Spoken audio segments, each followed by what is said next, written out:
আমাদেরকে শিক্ষা নিতে হবে সুপ্রিয় ভাই এবং বোন, সর্বশক্তিমান মহান আল্লাহ তাআলা।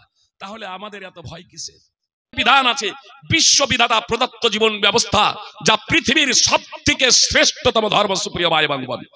অমুসলিমরা আজ চেয়ে আছে, চাতক পাখির নেই, তাদেরকে আমরা সঠিক বার্তা দিতে পারিনি, না আদর্শের মাধ্যমে দিতে পেরেছি, না তাদেরকে দাওয়াতের মাধ্যমে দিতে পেরেছি সুপ্রিয় ভাই এবং বোন। আপনার মহাকুম্ভ, আপনার উত্তরপ্রদেশে মহাকুম্ভ যাকে বলছেন আমার অমুসলিম ভাইরা, এই মহাকুম্ভে আপনার টার্গেট দিলেন আমার এই হিন্দু কিছু ভাইরা যে ৪২,০০০ মসজিদকে মন্দিরে রূপান্তরিত করবেন। ৪২,০০০ মসজিদকে, জি, ঘোষণার কয়েকদিন পরেই আপনার গীতা প্রেসের আখড়াতে আগুন লেগে ২৬০টি তাবুত পুড়ে ভস্ম হয়ে গেছে। এটা আমি ফেসবুকের আর ইউটিউবের কথা বলছি না, আনন্দবাজার পত্রিকার কথা আমি বলছি। অবশ্য বেশি করে এই তথ্যটা আনন্দবাজার পত্রিকায় রাখেনি। আপনার লাইভ আমি দেখছিলাম, ২৬০টি কোটি কোটি টাকা, কোটি কোটি টাকা ধ্বংস হয়েছে সুপ্রিয় ভাই এবং বোন, কোটি কোটি টাকা। এর বিষয় যেতে না যেতেই আবার ভাগদৌড় শুরু হলো। যেখানে আপনার ৪২,০০০ মসজিদকে টার্গেট বানাবো বললো, ভাগদৌড় শুরু হলো। একজন এমপির তথ্য অনুযায়ী প্রায় ১৫ লক্ষ আপনার সেখানে অনুপস্থিত, এখনো তাদের অনুসন্ধান পাওয়া যায় না। পোস্টমর্টেম সবারই করা হয়নি। স্বয়ং যাদের ফ্যামিলির পরিবারের লোক মারা গেছে তারাই বলছে ডেথ সার্টিফিকেট দেয়নি, পোস্টমর্টেম করা হয়নি, সাধারণভাবে ফেরত পাঠিয়ে দেওয়া হয়েছে সুপ্রিয় ভাই এবং বোন। আর তারাই শেষ পর্যন্ত মসজিদে গিয়ে আশ্রয় নিল। অমুসলিমরাই মুখ খুলতে শুরু করেছে, মসজিদগুলো যদি আগেই মন্দির হয়ে যেত তাহলে পরিণতি কি হতো? মসজিদগুলো যদি আগেই মন্দির হয়ে যেত পরিণতি কি হতো? সুপ্রিয় ভাই এবং বোন, আল্লাহ তাআলা ছাড় দেন, তবে ছেড়ে দেন না। লস অ্যাঞ্জেলসে আপনার দাউ দাউ করে আগুন 10 থেকে 12 দিন, এটা মানুষের জ্বালানো আগুনের দ্বারা এটা সম্ভব না সুপ্রিয় ভাই এবং বোন। একজন মহান সত্তা, তাকে মানতেই হবে, সেই মহান সত্তা তিনি আছেন। আপনারা আগুনের পাওয়ার বা ক্ষমতা জ্বালানো ভস্ম করে দেওয়া, আগুনে ক্ষমতা এবং পাওয়ারও সেই মহান আল্লাহ তাআলা রেখেছেন। যখন সেই পাওয়ার এবং ক্ষমতা ছিনিয়ে নেবেন তখন সেই আগুনই আপনার কাউকে জ্বালাতে এবং ভস্ম করতে পারবে না। আপনারা কি অবগত নন যে ইব্রাহিম আলাইহিস সালামকে নমরুদ এবং তার সেনাবাহিনী আগুনে নিক্ষেপ করেছিল, কিন্তু মহান আল্লাহ তাআলার নির্দেশে সেই আগুন শান্তিদায়ক ঠান্ডায় পরিণত হয়েছিল। অর্থাৎ এসিতে, বর্তমানের উদাহরণস্বরূপ যদি খুব সহজে বুঝাবো বলি তাহলে বলবো যে এসিতে পরিণত হয়ে গিয়েছিল সুপ্রিয় ভাই এবং বোন। বারদাম ওয়া সালামা শব্দ সেখানে ব্যবহার করা হয়েছে, না ঠান্ডা না খুব ঠান্ডা, খুব ঠান্ডাও নাই, ঠান্ডা তো হয়েছিল, তবে শান্তিদায়ক ঠান্ডা। আগুন শান্তিদায়ক ঠান্ডা। ইব্রাহিম আলাইহিস সালাম ইসমাইল আলাইহিস সালামকে জবাই করার জন্য উদ্যত হয়েছিলেন, জি, জবাই হন নাই। এটা আল্লাহ তাআলার পরীক্ষা ছিল সুপ্রিয় ভাই এবং বোন। আপনার ইউসুফ আলাইহিস সালামকে তার হিংস্র ভাইরা নির্জন কূপে নিক্ষেপ করেছিল, কিন্তু আল্লাহ তাআলার দয়ায় সেই ইউসুফ আলাইহিস সালাম মিশরের অর্থমন্ত্রী হয়েছিলেন সুপ্রিয় ভাই এবং বোন। এবং পরবর্তীতে যদি রাজাও যদি হয়ে থাকেন, বিস্তারিত ব্যাখ্যা বিশ্লেষণ আছে নাই, প্রথমে অর্থমন্ত্রী, কিন্তু রাজা মিশরের বাদশা মরে যাওয়ার পরে তিনি রাজা হতেই পারেন, এটা অসম্ভব নয় সুপ্রিয় ভাই এবং বোন। তাহলে পৃথিবীর আপনার খাদ্যমন্ত্রী, অর্থমন্ত্রী হলেন রাজার উপস্থিতিতেই, এবং তার উপরে পূর্ণ আস্থা রাখলেন, মহান সম্মান এবং মর্যাদা পেলেন স্বয়ং ইউসুফ আলাইহিস সালাম। তার ভাইরাই শেষ পর্যন্ত তার কাছে এসে আত্মসমর্পণ করেছিল এবং ক্ষমা প্রার্থনা করেছিল। আমরা আসলে এগুলোকে শুধু ইতিহাস হিসেবে পড়ে থাকি, ইতিহাস হিসেবে বলে থাকি, ইতিহাস হিসেবে বর্ণনা করে থাকি সুপ্রিয় ভাই এবং বোন।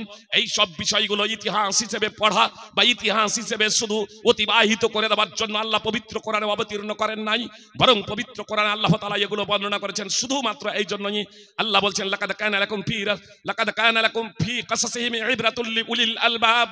আল্লাহ তাআলা স্পষ্টভাবে বলছেন তাদের ইতিহাসে রয়েছে বুদ্ধিজীবীদের জন্য শিক্ষণীয় বিষয়। সূরা ইউসুফের 111 নম্বর আয়াত। আমি আপনি যদি বুদ্ধিজীবী হই, আমি আপনি যদি জ্ঞানী হই, তাহলে নবী রাসূলদের ইতিহাস থেকে আমাদেরকে শিক্ষা নিতে হবে সুপ্রিয় ভাই এবং বোন, সর্বশক্তিমান মহান আল্লাহ তাআলা। তাহলে আমাদের এত ভয় কিসের? এত ভয় কিসের সুপ্রিয় ভাই এবং বোন? আসুন আমরা পবিত্র কোরআন এবং সুন্নাহর ধারক এবং বাহক হয়ে যাই। আল্লাহ তাআলা সমগ্র মানব জাতিকে দুটো শ্রেণীতে বিভক্ত করেছেন। কথা একটু মনোযোগ দিয়ে শুনবেন, তার কারণ বিস্তারিত ব্যাখ্যা বিশ্লেষণ দেওয়ার আজকে সময় নাই। সমস্ত মানুষ দুটো শ্রেণীতে বিভক্ত, এক হলো সর্বোৎকৃষ্ট মানুষ আর এক হলো নিকৃষ্ট মানুষ। মুসলিম অমুসলিম যারা আছেন সকলেই শুনুন, মুসলিম অমুসলিম যারা আছেন সকলেই শুনুন। অমুসলিম তো ভাবেনি, মুসলিমরাও ভাবেন যে মুসলমান ঘরে যারা জন্মগ্রহণ করেছে, নামটা যাদের মুসলমানি, তারাই হলো মুসলমান। আমি কিন্তু ইসলামের মানদণ্ডে বলছি, বিশ্ববিধাতা প্রদত্ত জীবন ব্যবস্থা ভিত্তিতে আমি বলছি যে এ ধারণা অমুসলিমদেরও ভুল, এ ধারণা মুসলমানদেরও ভুল। মুসলিম অথবা অমুসলিম যে কোনো ঘরেই আমাদের জন্ম হোক না কেন, প্রত্যেক শিশু ফিতরাতের উপরে এক কথায় মুসলিম হিসেবে জন্মগ্রহণ করে। সুপ্রিয় ভাই এবং বোন, আমি যে কথা বলছি প্রয়োজনে আপনারা তার দলিল চাইতে পারেন, তবে আপাতত নির্যাস পেশ করছি, দলিল পেশ করছি না। তার কারণ দলিল পেশ করলে বক্তব্য উপস্থাপন করা সম্ভব হবে না টাইমের দিকে লক্ষ্য রেখে। তো প্রত্যেকটা শিশু মুসলিম হয়ে জন্মগ্রহণ করে, মুসলিম ঘরে জন্ম হোক অথবা অমুসলিম ঘরে জন্ম হোক। আর এজন্যই শিশু অবস্থায় যদি মৃত্যুবরণ করে, ফিতরাতের ওপরে যদি মৃত্যুবরণ করে, তাহলে তারা জান্নাতে যাবে, তাহলে তারা জান্নাতে যাবে। এ প্রসঙ্গে শুধু একটি হাদিস আপনাদের বলে দেই, সহিহ বুখারী হাদিস নম্বর ৭০৪৭, সামরা বিন জুনদাব রাদিয়াল্লাহু তাআলা আনহু সূত্রে বর্ণিত হাদিস। খুব লম্বা একটা পয়েন্ট এই আলোচনার সাথে সামঞ্জস্য রেখে মুহাম্মদ সাল্লাল্লাহু আলাইহি সাল্লামকে একদা জিবরিল এবং মিকাইল, এই দুইজন বিখ্যাত ফেরেশতা নিয়ে গিয়েছিলেন। মুহাম্মদ সাল্লাল্লাহু আলাইহি সাল্লাম দেখলেন বাগিচায় বৃক্ষের নিকটে একটা লম্বা লোক বসে আছেন, তার আশেপাশে অনেকগুলো ছেলে মেয়ে। মুহাম্মদ সাল্লাল্লাহু আলাইহি সাল্লাম ফেরেশতা দ্বয়কে জিজ্ঞেস করলেন, এই লম্বা লোকটাকে এবং তার আশেপাশে যারা বসে আছে তারা কারা? তখন ফেরেশতা দ্বয় বললেন, এই লম্বা লোকটা হলেন ইব্রাহিম সাল্লাল্লাহু আলাইহি ওয়াসাল্লাম, আর তার আশেপাশে যারা বসে আছে এরা হচ্ছে কুল্লু মাউলুদিন ইউলাদু কুল্লু মাউলুদিন মাতা আলাল ফিতরাহ, প্রত্যেক শিশু যারা ফিতরাতের উপরে মৃত্যুবরণ করেছে। কিছু ব্যক্তি, কিছু সাহাবী প্রশ্ন করলেন আল্লাহ রাসূল সাল্লাল্লাহু আলাইহি সাল্লামকে। যখন রাসূল সাল্লাল্লাহু আলাইহি সাল্লাম এই ঘটনাটা সাহাবাদের সামনে বর্ণনা করেছিলেন, তখন ওয়া আওলাদুল মুশরিকিন, মুশরিকদের ছেলেমেয়েরা কোথায়? তো মুহাম্মদ সাল্লাল্লাহু আলাইহি সাল্লাম বললেন, ওয়া আওলাদুল মুশরিকিন, মুশরিকদের ছেলেমেয়েরাও। এত দ্বারা স্পষ্ট হয়ে গেল ইব্রাহিম আলাইহিস সালামের নিকটে আশেপাশে যারা ছিল কচি কাঁচা ছেলে মেয়ে, মুসলিমদের সন্তানও ছিল, অমুসলিমদের সন্তানও ছিল। এখন আমরা সাবালক সাবালিকা হয়েছি, বালেগ বালেগা হয়েছি। এই সাবালক সাবালিকা হয়ে যাওয়ার পরে, বালেগ বালেগা হয়ে যাওয়ার পরে যদি কারো অন্তরে ঈমান না থাকে, কারো অন্তরে যদি তাওহীদ না থাকে, তাহলে তার নামটা মুসলমান হলেও সে ব্যক্তি অমুসলমান হয়ে যাবে, ধর্মচ্যুত হয়ে যাবে, মুরতাদ হয়ে যাবে। এতে সন্দেহের কোনো অবকাশ নেই। সুপ্রিয় ভাই এবং বোন, যেদিন আপনার সাবালক সাবালিকা হয়ে যাবে, এই বিষয়টাকে বোঝার জন্য খুব সহজে একটা শুধু পয়েন্ট আপনাদের জানিয়ে দিচ্ছি, আপনারা বোঝার প্রচেষ্টা করুন যে ঈমান এবং ইসলাম বিনষ্টকারী 10টা বিষয় আছে। ঈমান এবং ইসলাম বিনষ্টকারী 10টা বিষয় আছে। তার মধ্যে 10ম নম্বর বিষয়, যে বিষয়ে আলেম ওলামাদের দ্বিমত নেই, মতানক্য নেই, সুপ্রিয় ভাই এবং বোন, তা হলো আল ইরাদ আন দীনিল্লাহ ওয়া হুয়া লা ইয়াতাআল্লামুহু ওয়া লা ইয়ামালু বিহি। দ্বীন থেকে বিমুখ, আল্লাহর দ্বীন থেকে বিমুখ হওয়া, আল্লাহর দ্বীন না শিখা, আল্লাহর দ্বীন সম্পর্কে না জানা, আল্লাহর দ্বীনের প্রতি আমল না করা। বিংশ শতাব্দীর শ্রেষ্ঠতম মুহাদ্দিস শেখ ইবনে বাজ রাহিমাহুল্লাহ, সৌদি ফতোয়া লাজনা দায়মার ফতোয়া কমিটির প্রধান মুফতি শেখ ইবনে বাজ রাহিমাহুল্লাহ বলছেন, আল ইরাদ আন দীনিল্লাহ আইল ওয়াসুলি সালাসা। আল্লাহর দ্বীন থেকে বিমুখ হওয়ার তাৎপর্য হলো ইসলামের 3টি মৌলনীতি থেকে বিমুখ হওয়া। যে ইসলামের 3টি মৌলনীতি সম্পর্কে জ্ঞানার্জন করে না, জ্ঞানার্জন করে তা স্বীকৃতি প্রদান করে না। কোনো ব্যক্তি, কোনো ছেলে এবং মেয়ে ইসলামের 3টি মৌলনীতি সম্পর্কে জ্ঞানার্জন করে যদি স্বীকৃতি প্রদান না করে, আপনি অমুসলমান হয়ে যাবে, ধর্মচ্যুত হয়ে যাবে, মুরতাদ হয়ে যাবে, আর মুসলমান থাকবে না যেদিন সাবালক সাবালিকা হয়ে যাবে। কথা খুব মনোযোগ দিয়ে শুনুন। এক তো যে জানা, শুধু জানলেও হবে না, জানার পরে মেনে নিতে হবে। এ বিষয়ে কারো কোনো দ্বিমত নেই। ইসলামের 3টি মৌল বিষয়। এক, মারিফাতুর রব, আল্লাহকে, আল্লাহর পরিচিতি সম্পর্কে জানতেই হবে, আর জেনে তা মেনে নিতে হবে, স্বীকৃতি প্রদান করতে হবে। নম্বর 2, মারিফাতুল ইসলাম, ইসলাম কি সে সম্পর্কে জ্ঞানার্জন করতেই হবে, আর জ্ঞানার্জন করে তা মেনে নিতে হবে। নম্বর 3, মারিফাতুর রাসূল মুহাম্মদ সাল্লাল্লাহু আলাইহি সাল্লামকে। এই 3টি বিষয় সম্পর্কে কোনো ব্যক্তি যদি জ্ঞানার্জন না করে তাহলে ইসলাম থেকে বের হয়ে যাবে। তখন তার নামটা মুসলমান হলে বা কোরআন এবং সুন্নাহর মানদণ্ডে শরীয়তের ভিত্তিতে কিন্তু সে আর মুসলমান না। সুপ্রিয় ভাই এবং বোন, আরো বিষয়টা একটু স্পষ্ট করে দেই। 4-5 বছর বয়সে আধার কার্ড করা হয়েছে না হয় নাই? সাবালক সাবালিকা হয়ে যাওয়ার আগে আমাদের ভারতীয় সংবিধানে মেয়েরা সাবালক হয়, সাবালিকা হয় 18 বছর বয়সে, পুরুষেরা 21 বছর বয়সে। অবশ্য বিয়ের ক্ষেত্রে ভোটারে 18 বছর, এই সময় 18, তাই তো? ভোটার 18, তো 18ই ধরে নিলাম। 18 ভোটাধিকার অধিকার, ছেলে এবং মেয়ে 18 বছর বয়সে। ছেলেদের অবশ্য বিয়ে 21 বছর, মানে 20 বছরও সাবালক হয় না। জি, নাউজুবিল্লাহি মিন যালিক। সুপ্রিয় ভাই এবং বোন, আমি বলছিলাম যে সাবালক এবং সাবালিকা 18 বছরে, আপনার 16-17 বছর বয়স হয়ে গেছে, যে ছেলে মেয়ের আধার কার্ড করা হয়েছে 4-5 বছর বয়সে, সেই আধার কার্ড দিয়ে যদি আপনারা পাসপোর্ট বানান অথবা সরকারি কোনো দপ্তরে সেই আধার কার্ডটা শো করেন, গ্রহণ করবে? কি বলছেন? গ্রহণ করবে? গ্রহণ করবে না। ওটাকে আপডেট করতে হবে। যদি আপডেট না করেন তাহলে আপনি সেটা বাতিল হয়ে যাবে, আপনি সেটা অচল। সুপ্রিয় ভাই এবং বোন, তো আপনার ছেলে মেয়ে যে ইহুদি খ্রিস্টান কোলভিল চামারমুচি মেথর, তাদেরও তো সন্তান মুসলিম ঘরে, তারাও তো মুসলিম হয়ে জন্মেছে। তার বাপ মা তাকে ইহুদি বানিয়েছে, খ্রিস্টান বানিয়েছে, অগ্নি পূজক বানিয়েছে, মুশরিক বানিয়েছে। হাদিসের কোথাও লেখা নাই আইয়ুসাল্লিমানিহি, তার পিতামাতা তাকে মুসলমান বানায়, এ কথা রাসূল সাল্লাল্লাহু আলাইহি সাল্লাম বলেন নাই। কেন? আরে প্রত্যেকেই তো মুসলিম হয়েই জন্মগ্রহণ করেছে, এর জন্য মুসলিম হিসেবে ধরে রাখতে হবে। এর জন্য রাসূল সাল্লাল্লাহু আলাইহি সাল্লাম বললেন, তালাবুল ইলমি ফারিজাতুন আলা কুল্লি মুসলিম, প্রত্যেক মুসলিমের জন্য জ্ঞানার্জন করা অপরিহার্য কর্তব্য। আমাকে আপনাকে ছেলে মেয়েকে শিক্ষা দিতে হবে। সুপ্রিয় ভাই এবং বোন, এই ঈমান সম্পর্কে আপনি জানবেন কি করে? সুপ্রিয় ভাই এবং বোন, এর জন্য দুটো মাধ্যম, এক জিবরিল আলাইহিস সালাম মারফতে অর্থাৎ ওহী মারফতে জানবেন, অথবা জ্ঞানার্জনের মাধ্যমে জানবেন। মুহাম্মদ সাল্লাল্লাহু আলাইহি সাল্লাম যেহেতু সর্বশেষ রাসূল, অতএব জিবরিল আলাইহিস সালামের মাধ্যমে আমি আপনি আর জানতে পারি না। কোন মানুষ জন্মগ্রহণ করে জিবরিল আলাইহিস সালামের মাধ্যম দিয়ে সে জানতে পারে না। সুপ্রিয় ভাই এবং বোন, তার কারণ মুহাম্মদ সাল্লাল্লাহু আলাইহি সাল্লাম সর্বশেষ রাসূল। কোন ব্যক্তি যদি নিজেকে বলে যে আমি জন্মে জন্মে জেনে গেছি, আমি কোন বিদ্বান ছাড়া বিদ্বান হয়ে গেছি, আমি কোন ধর্মগুরু ছাড়া ধর্মীয় পণ্ডিত হয়ে গেছি, তার কারণ জিবরিল আলাইহিস সালাম আমার কাছে আসে, তাহলে জানবেন সে হচ্ছে একজন মিথ্যাবাদী। যে প্রসঙ্গে স্বয়ং মুহাম্মদ সাল্লাল্লাহু আলাইহি সাল্লাম ভবিষ্যদ্বাণী করেছেন, 30 জন মিথ্যাবাদী যতক্ষণ না নিজেকে নবী বলে দাবি করবে ততক্ষণ কিয়ামত সংঘটিত হবে না। সহিহ বুখারী হাদিস নম্বর 7121। এত দ্বারা স্পষ্ট হয়ে গেল যে মুহাম্মদ সাল্লাল্লাহু আলাইহি সাল্লাম সর্বশেষ রাসূল।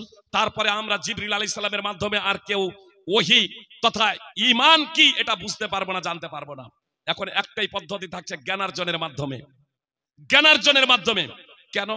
মুসলিম ঘরে জন্মেছি, জ্ঞানার্জন যদি না করি তাহলে আমরা বুঝতে পারবো না। সুপ্রিয় ভাই এবং বোন, জি না। মুহাম্মদ সাল্লাল্লাহু আলাইহি সাল্লাম বিখ্যাত নবী রাসূলের বংশে জন্মগ্রহণ করেছিলেন, ইসমাইল আলাইহিস সালামের বংশে। তা সত্ত্বেও মুহাম্মদ সাল্লাল্লাহু আলাইহি সাল্লামের বয়স হয়ে গিয়েছিল 40। তিনি ঈমান কি জানতেন না, ঈমান কি বুঝতেন না, অথচ তিনি অত্যন্ত বিচক্ষণ এবং বুদ্ধিমান ছিলেন। কত বড় বুদ্ধিমান ছিলেন এবং বিচক্ষণ ছিলেন!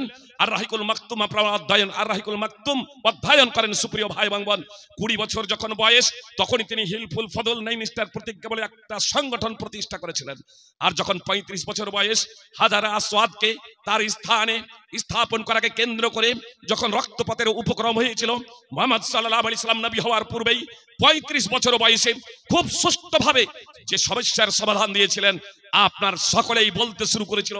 আবু জাহেল, আবু লাহাবেরাও বলতে শুরু করেছিল। পঞ্চমুখে তাদের মুখ থেকে এই কথাই উচ্চারিত হচ্ছিল, হাদাল আমিনু কাদ রাদিনা হাদা মুহাম্মদ। আরে ইনি তো বিশ্বস্ত, ইনি তো আমানতদার, এর প্রতি আমরা সন্তুষ্ট, ইনিই হচ্ছেন মুহাম্মদ। 40 বছর বয়স হয়ে গেল, মুহাম্মদ সাল্লাল্লাহু আলাইহি সাল্লাম ঈমান কি জানতেন না। গায়েব জানা তো দূরের কথা, ঈমান কি জানতেন না মুহাম্মদ সাল্লাল্লাহু আলাইহি সাল্লাম। আল্লাহ তাআলা ওহী মারফতে বলছেন, ওহী অবতীর্ণ করে আল্লাহ তাআলা বলছেন, মা কুনতা তাদরি মাল কিতাব ওয়ালাল ঈমান, মুহাম্মদ তুমি ঈমান কি এবং কিতাব কি জানতে না। সূরাতুস সূরা 42 নম্বর সূরার 52 নম্বর আয়াত। অতঃপর আল্লাহ তাআলা ওহী মারফতে মুহাম্মদ সাল্লাল্লাহু আলাইহি ওয়াসাল্লামকে জানালেন ঈমান কি। আমরা কিভাবে জানবো? মুসলিম ঘরে জন্মেছি, মুসলিম বংশে জন্মেছি যে ঈমান কি আমরা কিভাবে জানবো ইসলাম কি? সুপ্রিয় ভাই এবং বোন, এর জন্য আমাদের জ্ঞান অর্জন করতেই হবে। তাফসীর ইবনে কাসির, পবিত্র কোরআনের অনেকগুলো তাফসীর আছে, ভাষ্য আছে। উলামাদের নিকটে সবথেকে গ্রহণযোগ্য তাফসীর হলো তাফসীর ইবনে কাসির। এই তাফসীর ইবনে কাসিরের ভাষ্যকার হাফেজ জামাতুদ্দিন ইবনে কাসির রাহিমাহুল্লাহ সূরা আসরের আয়াত ইল্লাল্লাযীনা আমানু, এই ইল্লাল্লাযীনা আমানুর তাফসীর করতে গিয়ে লিখছেন লা ইয়াকুনুল ঈমানু বিদুনিল ইলম, জ্ঞানার্জন ছাড়া ঈমান অর্জিত হতে পারে না, বিদ্যা অর্জন ছাড়া ঈমান হাসিল হতে পারে না। সুপ্রিয় ভাই এবং বোন, এক কথায় কোনো ব্যক্তি ঈমানদার হতে পারে না, কোনো ব্যক্তি ঈমানদার থাকতে পারে না। সাবালক সাবালিকা হয়ে যাওয়ার পরে, সাবালক সাবালিকা হওয়ার আগে সবাই মুসলিম, সবাই তাওহীদকে মান্যকারী হিসেবে জন্মগ্রহণ করে। কিন্তু সাবালক সাবালিকা যেদিন হয়ে যাবে, আর যদি সে ঈমান কি এটা না জানে, তাওহীদ কি না জানে, তাহলে যেদিন সাবালক সাবালিকা হয়ে যাবে সেদিন সে ধর্মচ্যুত হয়ে যাবে, নিকৃষ্ট সৃষ্টি হিসেবে সে পরিগণিত হবে। আল্লাহ তাআলা পবিত্র কোরআনে সমগ্র মানব জাতিকে দুটি শ্রেণীতে বিভক্ত করতে ঘোষণা করেছেন। ইন্নাল্লাযীনা কাফারু মিন আহলিল কিতাবি ওয়াল মুশরিকিনা ফি নারি জাহান্নাম খালিদিনা ফিহা উলাইকা হুম শাররুল বারিয়া, নিশ্চয় কিতাবীদের মধ্যে যারা কুফরি করেছে এবং শিরক করেছে জাহান্নামের আগুনে থাকবে, স্থায়ীভাবে সেখানে থাকবে। এরাই হলো নিকৃষ্ট সৃষ্টি। নিকৃষ্ট সৃষ্টি কারা? কথা খুব মনোযোগ দিয়ে শুনুন। নিকৃষ্ট সৃষ্টি কারা? যাদের মধ্যে কুফর এবং শিরক এই দুটা বৈশিষ্ট্য থাকবে। যারা এই দুটো কাজ করবে, কুফরি করবে এবং শিরক করবে, এটা যারা করবে, কুফরি শিরক যারা করবে, এরা হচ্ছে নিকৃষ্ট সৃষ্টি। মানুষের মধ্যে এরা হলো নিকৃষ্ট সৃষ্টি। এদের পরিণাম হলো জাহান্নাম, নরক, স্থায়ীভাবে জাহান্নামে থাকবে। সুপ্রিয় ভাই এবং বোন, সে মুসলমান ঘরে জন্মগ্রহণ করুক আর অমুসলমান ঘরে জন্মগ্রহণ করুক, সুপ্রিয় ভাই এবং বোন, তাহলে এরা হলো নিকৃষ্ট সৃষ্টি যারা কুফরি করেছে এবং শিরক করেছে। সূরা বাইয়ানার আয়াত আপনারা অধ্যয়ন করুন। সর্বোৎকৃষ্ট সৃষ্টি প্রসঙ্গে আল্লাহ বলছেন ইন্নাল্লাযীনা আমানু ওয়া আমিলুস সালিহাতি উলাইকা হুম খায়রুল বারিয়া। সর্বোৎকৃষ্ট সৃষ্টি প্রসঙ্গে আল্লাহ বললেন নিশ্চয়ই যারা ঈমান এনেছে এবং সৎকর্ম করেছে। আর ঈমান নিয়ে আসার জন্য প্রথমেই আমি বলেছি আপনাদের জ্ঞানার্জন করা, বিদ্যা অর্জন করা। জি, তাহলে যখন বিদ্যা অর্জন ছাড়া, জ্ঞানার্জন ছাড়া কেউ ঈমানদার হতে পারে না, জ্ঞানার্জন ছাড়া, বিদ্যা অর্জন ছাড়া কেউ মুসলমান হতে পারে না, তো মহিলাদের শিক্ষার প্রয়োজন আছে না নেই? অনেকেই বলে মহিলাদের শিক্ষা দিয়ে কি হবে? আরে জ্ঞানার্জন ছাড়া, বিদ্যা অর্জন ছাড়া তো কেউ ঈমানদারই হতে পারে না, মুসলমানই হতে পারে না। সুপ্রিয় ভাই এবং বোন, মুহাম্মদ সাল্লাল্লাহু আলাইহি সাল্লামের নামে হাদিস রচনা করা হয়েছে, মহিলাদেরকে বিদ্যা অর্জন দিও না, লেখাপড়া শিখাইও না। এজন্য এতদিন পর্যন্ত আমার মা বোনদেরকে পিছিয়ে রাখা হয়েছে। 95% আজকে যে বেনামাজি মুসলিমরা যে আজকে বেদির হয়ে যাচ্ছে, ধর্মচ্যুত হয়ে যাচ্ছে, এর অন্যতম কারণ হলো মহিলাদেরকে ইসলামী শিক্ষা থেকে দূরে সরিয়ে রাখা। আলহামদুলিল্লাহ ইদানিং আমরা মুসলিমরা একটু সচেতন হয়েছি, বুঝতে শিখেছি। কিন্তু মহিলাদের যে ইসলামী শিক্ষা দিতে হবে, স্বয়ং মুহাম্মদ সাল্লাল্লাহু আলাইহি ওয়াসাল্লাম তো মহিলাদের ইসলামী শিক্ষা দিয়েছেন। আবু সাঈদ খুদরি রাদিয়াল্লাহু তাআলা আনহু সূত্রে বর্ণিত, মেয়েরা রাসূল সাল্লাল্লাহু আলাইহি ওয়াসাল্লামকে বললেন, আল্লাহর রাসূল আপনি পুরুষদের মাঝে বর্ণনা করেন আর পুরুষরা আমাদের থেকে আগে বেড়ে যায়, সব সময় আমরা সব কথা আপনাকে জিজ্ঞেস করতে পারি না, আমাদের জন্য একটি দিন নির্ধারণ করে দিন। তখন আল্লাহ রাসূল সাল্লাল্লাহু আলাইহি ওয়াসাল্লাম বলে দিলেন, অমুক অমুক দিন অমুক জায়গায় তোমরা উপস্থিত হবে। সুপ্রিয় ভাই এবং বোন, ইমাম বুখারী রাহিমাহুল্লাহ সহিহ বুখারীতে কিতাবুল ইলমে মহিলাদের শিক্ষার জন্য পৃথকভাবে 3টি অনুচ্ছেদ রচনা করেছেন। একটি অনুচ্ছেদ রচনা করলেই যথেষ্ট ছিল, কিন্তু তিনটি অনুচ্ছেদ রচনা করেছেন। যারা দেখব মনে করেন তাদেরকে বলবো, সহিহ বুখারীর 97 নম্বর হাদিসকে কেন্দ্র করে একটা অনুচ্ছেদ রচনা করেছেন শুধু মহিলাদের শিক্ষার ব্যাপারে। 98 নম্বর হাদিসকে কেন্দ্র করে ইমাম বুখারী একটা পৃথক অনুচ্ছেদ রচনা করেছেন মহিলাদের শিক্ষার ব্যাপারে, এবং 101 নম্বর হাদিসকে কেন্দ্র করে একটা অনুচ্ছেদ রচনা করেছেন শুধুমাত্র মহিলাদেরকে শিক্ষা দেওয়ার জন্য। সুপ্রিয় ভাই এবং বোন, একটাই অনুচ্ছেদ, যদি এই 3টাও অনুচ্ছেদ না রচনা করতেন হাদিসকে সামনে রেখে ইমাম বুখারী, তারপরেও মহিলাদের জন্য শিক্ষা করাটা, ইসলামী শিক্ষা করাটা অপরিহার্য হতো। ইমাম বুখারীর যদি সহিহ বুখারীর হাদিস নম্বর ৭৩১০ কে কেন্দ্র করে ইমাম বুখারী যে অনুচ্ছেদ রচনা করেছেন যে মুহাম্মদ সাল্লাল্লাহু আলাইহি সাল্লামকে আল্লাহ তাআলা যা শিক্ষা দিয়েছিলেন তা মুহাম্মদ সাল্লাল্লাহু আলাইহি সাল্লাম উম্মতের পুরুষ এবং মহিলা উভয়কেই শিক্ষা দিয়েছেন কোনরূপ মতামত দৃষ্টান্ত ছাড়াই। তাহলে তো এই অনুচ্ছেদটা ইমাম বুখারীর যথেষ্ট হতো। যারা কম বুদ্ধির তাদের জন্য আমি বলছি, যাদের বিবেক বুদ্ধি আছে, যাদের জ্ঞান আছে, যারা নিরপেক্ষ দৃষ্টিভঙ্গিতে পবিত্র কোরআন এবং সুন্নাহ অধ্যয়ন করেন, তাদের পবিত্র কোরআন এবং হাদিসই যথেষ্ট। সেখান থেকেই তারা মসলা বের করতে পারবেন যে মহিলাদেরকে শিক্ষা দিতে হবে কি হবে না। কিন্তু যাদের একটু বিদ্যা বুদ্ধি কম, যারা একটু কম বুঝেন, তাদের জন্য ইমাম বুখারীর ৭৩১০ নম্বর হাদিসকে কেন্দ্র করে যে অনুচ্ছেদটা রচনা করেছেন, কেউ যদি সহিহ বুখারীর যদি এই অনুচ্ছেদটা পড়তেন তাহলে তিনি বলতে পারতেন না যে মহিলাদেরকে শিক্ষা দিতে হবে না।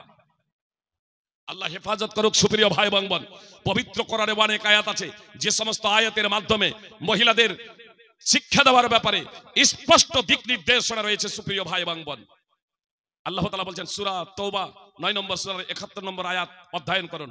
আল্লাহ তাআলা বলছেন ওয়াল মুমিনুনা ওয়াল মুমিনাতু বা'দুহুম আউলিয়াউ বা'দ ইয়ামুরুনা বিল মা'রুফ ওয়া ইয়ানহাউনা আনিল মুনকার ওয়া ইউকিমুনাস সালাতা ওয়া ইউতুনাস যাকাত ওয়া ইউতিউনাল্লাহা ওয়া রাসূলাহু উলাইকা সায়ারহামুহুমুল্লাহ ইন্নাল্লাহা আসিসুন হাকীম।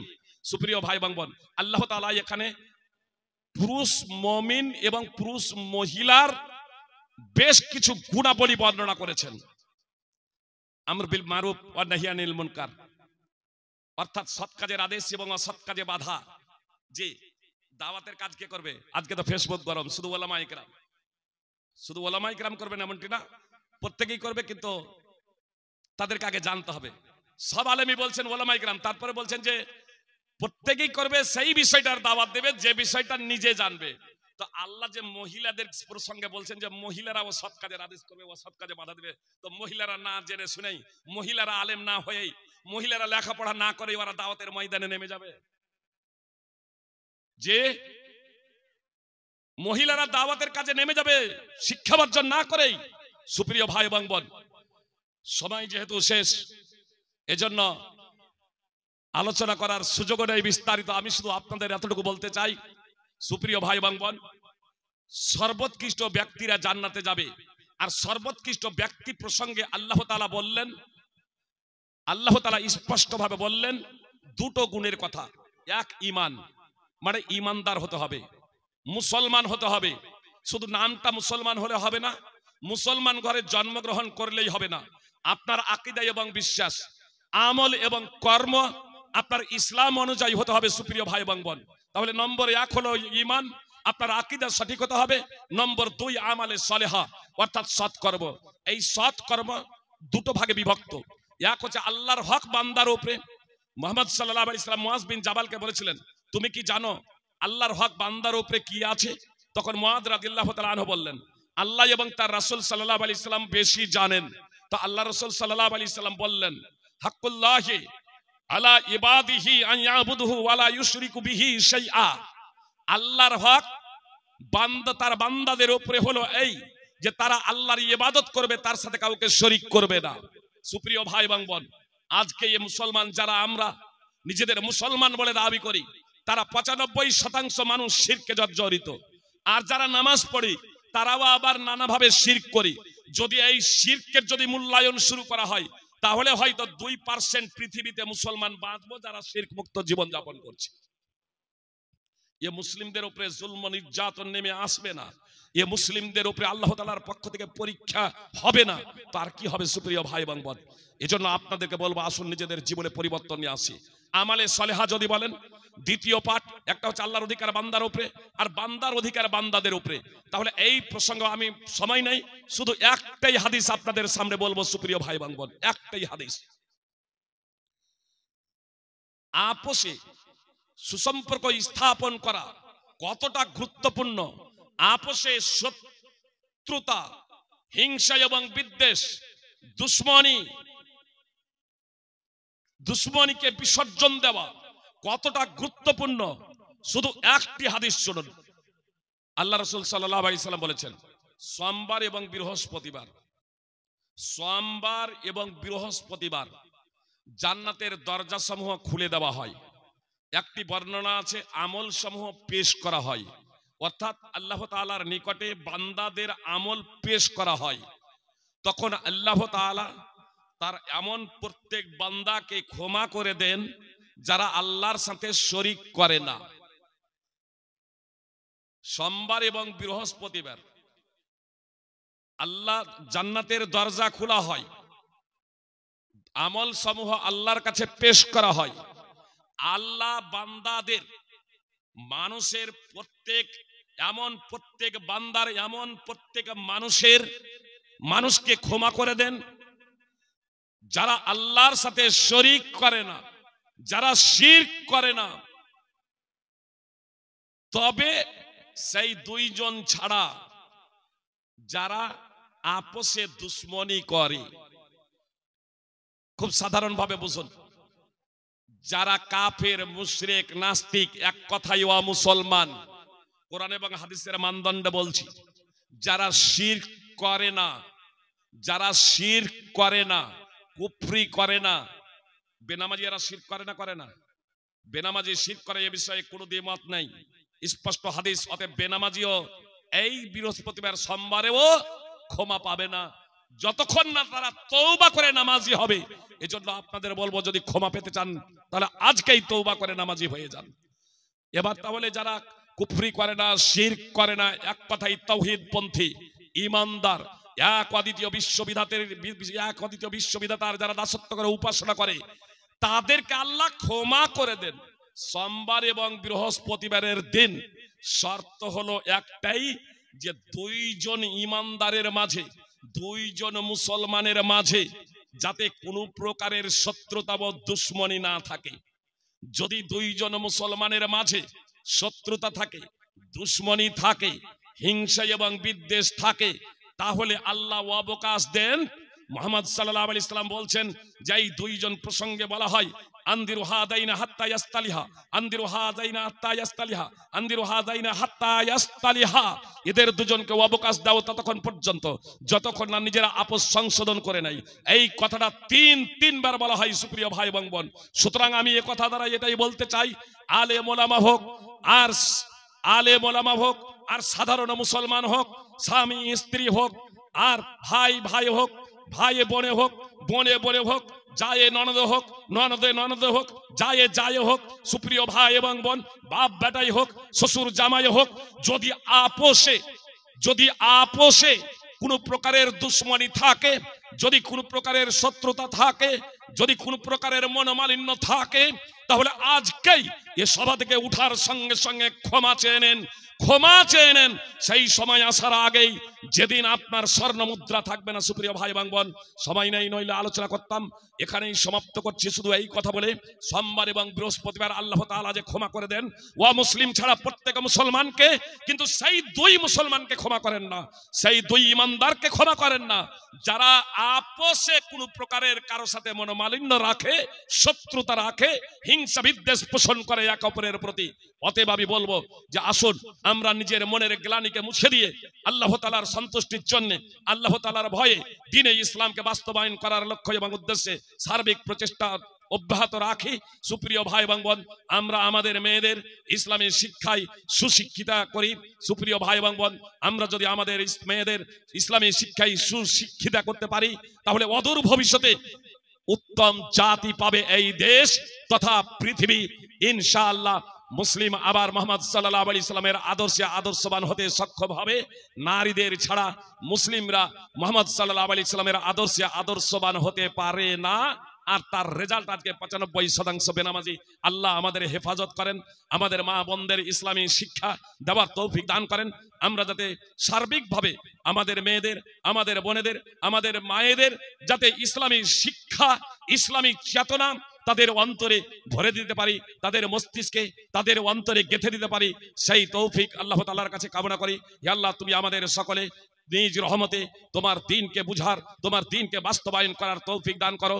ওয়া মুসলিমদের সাথে আমরা যাতে সেই আচরণ, সেই ব্যবহারই করতে পারি যা আমাদের নবী তথা মুহাম্মদ সাল্লাল্লাহু আলাইহি সাল্লাম মুসলিমদের মাঝে ওয়া মুসলিমদের সাথে করেছিলেন, এবং তার মাধ্যমে মুহাম্মদ সাল্লাল্লাহু আলাইহি সাল্লাম ওয়া মুসলিমদের মন জয় করে নিয়েছিলেন। সুপ্রিয় ভাই এবং বোন, ওয়া মুসলিমদের সংস্কার সংশোধনের লক্ষ্য এবং উদ্দেশ্যে ইসলামের বার্তা পৌঁছে দেন। জি, বক্তব্য এখানেই শেষ করে দিচ্ছি একটা কথা বলে। কথা সত্যি বলতে ইচ্ছা হচ্ছে, কিন্তু টাইমও সাথ দিচ্ছে না। একটাই হাদিস আর বলি, যতই বড় শত্রু আপনার হোক না কেন, যতই বড় শত্রু হোক না কেন, সে তো জানে না আপনাকে, আপনাকে জানে না, আপনাকে বুঝে না। সুপ্রিয় ভাই এবং বোন, শুধু অতীত না, আমার রেজাউল করিম ভাইকে কেন্দ্র করে তো আমার মুসলমান ভাইরা মামলা করার জন্য জিআরপিতে গিয়েছিলেন। জি, তবে আমি আনোয়ারুল হক ফৈজি হলে আমি কিন্তু যেতাম না, আমি তাদের হেদায়েতের জন্য দোয়াই করতাম। জি, অতীতেও ঘটনা ঘটেছে, শুধু আপনাদের অবগতের জন্য বলি। মুসলিউদ্দিন মাঝারি এখন হাইকোর্টের যে উকিল, মাঝে মাঝে দেখবেন আপনার প্র্যাকটিস করছে হাইকোর্টে, কলকাতা হাইকোর্ট। মুসলিউদ্দিন মাঝারি আপনার আমাদের মুর্শিদাবাদেরই ছেলে, তো সেই মুসলিউদ্দিন মাঝারি সেই দিন সেই সভাতে উপস্থিত ছিল। আমাকে যারা হত্যা করার জন্য 8 ঘন্টা ঘেরাও করে রেখেছিল, 8 ঘন্টা, যারা আমাকে হত্যা করতে এলো, ষড়যন্ত্র করলো, প্রতারণা করেছিল আমার সাথে, তারাই আমার বিরুদ্ধে থানায় গিয়ে অভিযোগ করলো। আমি কিন্তু কোনো অভিযোগ করি নাই, আলহামদুলিল্লাহ। ওই ঘটনার 2 মাস পরে যারা আমার বিরুদ্ধে থানায় অভিযোগ করলো, ফিতনাবাজ বললো, থানাতে আমার বিরুদ্ধে অভিযোগ করলো, আমার ব্যাপারে বললো এ ফিতনাবাজ, আমাকে হত্যা করার জন্য 8 ঘন্টা ঘেরাও করে রাখলো, তারাই 2 মাস পরে আপনার আমাদের মতো হয়ে গেছে। মাস্টার আলতাফ হোসেন, যদি আপনারা ফোন নম্বর নেব মনে করেন, বা মুসলিউদ্দিন সে ওখানে ছিল, এই মুসলিউদ্দিন এই আইনজীবীকে তাকে জিজ্ঞেস করবেন আপনারা যে কি ঘটেছিল ঘটনা। সুপ্রিয় ভাই এবং বোন, আপনারা কি জানেন না মুহাম্মদ সাল্লাল্লাহু আলাইহি সাল্লামকে যারা হত্যা করতে উদ্যত হয়েছিল, মক্কা ছাড়তে বাধ্য করেছিল, 21 বছর ইসলামের বিরুদ্ধে আচরণ করেছিল, মুহাম্মদ সাল্লাল্লাহু আলাইহি সাল্লাম তাদের সাথে কি আচরণ করেছিলেন? ক্ষমা প্রদর্শন করলেন মক্কা বিজয়ে। পরিণতি কি হলো? কালেমায়ে শাহাদাত পাঠ করে 21 বছর ইসলামের বিরুদ্ধে আচরণ করে অনেক মুসলিমকে শহীদ করে দিয়ে 21 বছরের মাথায় তারা কালেমায়ে শাহাদাত পাঠ করে মুসলমান হয়ে গেলেন। ইমাম বাইহাকী সুনানুল কুবরা হাদিস নম্বর 18272। সুপ্রিয় ভাই এবং বোন, তো মুহাম্মদ সাল্লাল্লাহু আলাইহি ইসলামের আদর্শে আদর্শিত হয়ে আমরা যদি ইসলামের দাওয়াত দিই, মুহাম্মদ সাল্লাল্লাহু আলাইহি ইসলাম একটা ইহুদি ছেলের ইয়াদাতে গেলেন, মানে অসুস্থ আছে দেখতে গেলেন। ইহুদি খাদেমে রাসূল সাল্লাল্লাহু আলাইহি ইসলাম দেখতে গেলেন, আর দেখতে গিয়ে ইসলামের দাওয়াত দিলেন। বলছেন ইহুদির বাড়িতে গিয়ে যে ইসলাম কবুল করে নাও, ইসলাম কবুল করে নাও, এক অদ্বিতীয় বিশ্ববিধাতার কাছে আত্মসমর্পণ করো, আসলিম। তো ছেলেটা তার বাপের দিকে তাকাচ্ছে, মানে তার বাপটাও তো ইহুদি, তো তার বাপের দিকে তাকাচ্ছে যে বাপ কি বলে। তো তার বাপ বলছে আতি আবুল কাসিম, মুহাম্মদ সাল্লাল্লাহু আলাইহি সাল্লামের উপাধি হলো আবুল কাসিম। তো ইহুদি বলছে, ছেলেটার বাপ বলছে যে মুহাম্মদ সাল্লাল্লাহু আলাইহি সাল্লাম যা বলছে তুমি মেনে নাও, অর্থাৎ তুমি মুসলমান হয়ে যাও। মুহাম্মদ সাল্লাল্লাহু আলাইহি সাল্লামের আচরণে ব্যবহারে এতটাই মুগ্ধ হয়েছে যে আমার ছেলে অসুস্থ, তারপরেও ইহুদি বলে ছেড়ে দেয় নাই, বরং বিপদে আমার ছেলের ইয়াদাত প্রসি করার জন্য এসেছে, সহানুভূতি প্রদর্শনের জন্য এসেছেন রাসূল সাল্লাল্লাহু আলাইহি সাল্লাম। শেষ পর্যন্ত ছেলেকে বলছে তুমি মুসলমান হয়ে যাও। সেই ছেলেটা মুসলমান হয়ে গেল। আর একটু পরে তার ইন্তেকাল হয়ে গেল।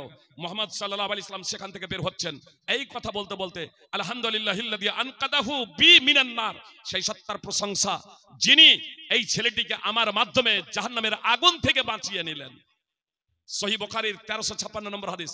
ইমাম বুখারী আল আদাবুল মুফরাদে বাবু ইয়াদাতিল মুশরিক, মুশরিককে দেখতে যাওয়া, মুশরিক রোগীকে দেখতে যাওয়ার অনুচ্ছেদ বলে একটা অনুচ্ছেদ রচনা করছেন। ইহুদি মানে এক কথাই শুধু মুসলিম না, আর ইহুদি না, ওয়া মুসলিম সে যে কেউ হোক না কেন তার পার্শ্বে দাঁড়ান, তার সাহায্য সহায়তা করুন। সুতরাং সুপ্রিয় ভাই এবং বোন, আপনার মহাকুম্ভ থেকে যারা ঘোষণা দিল 42,000 মসজিদকে মন্দিরে রূপান্তরিত করা হবে, তারা যখন বিপদে পড়লো তারাই আবার মসজিদে গিয়ে আশ্রয়, ওলামায়ে কিরাম দরজা খুলে দিলেন, তাদের সেবা শুশ্রূষা করলেন। অনেক ওয়া মুসলিম আজকে প্রশংসায় পঞ্চমুখ হয়েছেন না হয় না? সুপ্রিয় ভাই এবং বোন, আদর্শের দ্বারা তাদের অন্তরটাকে জয় করে নেন। আল্লাহ বলছেন ইদফা বিল্লাতি হিয়া আহসান ফাইদাল্লাযী বাইনাকা ওয়া বাইনাহু আদাওয়াতুন কান্নাহু ওয়ালিয়ুন হামীম। আল্লাহ তাআলা বলছেন যে মন্দকে উৎকৃষ্ট দ্বারা প্রতিহত করো, তাহলে দেখবে তোমার মাঝে আর যার মাঝে শত্রুতা আছে, দুশ্মনী আছে, সে হয়ে যাবে অন্তরঙ্গ বন্ধুর মতো। আল্লাহ তাআলা আমাদের প্রত্যেককে পবিত্র কোরআন ও সুন্নাহ অনুযায়ী জীবনযাপন করার তৌফিক দান করেন, আমিন। পরে জিজ্ঞেস করে নেবেন, একটু তো চেয়ে একটা হাদিস বললাম, চেয়ে একটা হাদিস বললাম, পরে জিজ্ঞেস করে নেবে প্রশ্ন। টাইম দিলে কোনো সমস্যা, কিন্তু টাইম নাই। বুঝতেই তো পারছেন যে একটা একটা করে এত দূর নিয়ে এলাম, আর নেওয়া যাবে না। সুপ্রিয় ভাই এবং বোন, বিস্তারিত এই হাদিসটা মুসনাদ আহমদে পেয়ে যাবেন। আল্লাহ তাআলা আমাদের প্রত্যেককে মুহাম্মদ সাল্লাল্লাহু আলাইহি সাল্লামের আদর্শে আদর্শিত হওয়ার তৌফিক দান করেন। আমরা যাতে মুসলমান যারা আছি সুপ্রিয় ভাই এবং বোন, আমরা যাতে আপোষে নিজেদের মধ্যে মনের গ্লানিকে মুছে দিয়ে আমরা যাতে একটা দেহতে পরিণত হয়ে যেতে পারি। আল মুমিনু লিল মুমিনি কাল বুনিয়ান। মুসলমান মুসলমানের জন্য একটি বিল্ডিং এর নেই।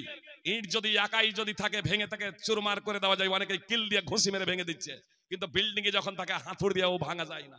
সুপ্রিয় ভাই এবং বোন, অতএব আসুন আমরা একটা দেহ এক মন হয়ে যাই সমস্ত মুসলমান। ইনশাআল্লাহ এই পৃথিবীতে আমরা এই শাসন ক্ষমতা পাবো ইনশাআল্লাহ। এটা আল্লাহ তাআলার অঙ্গীকার। সূরা নূর 24 নম্বর সূরার 55 নম্বর আয়াত তাফসীর সহ দ্রষ্টব্য। আল্লাহ তাআলা আমাদের প্রত্যেককে পবিত্র কোরআন ও সুন্নাহ অনুযায়ী জীবনযাপন করার তৌফিক দান করেন, আমিন। আসসালামু আলাইকুম ওয়া রাহমাতুল্লাহি ওয়া বারাকাতুহু।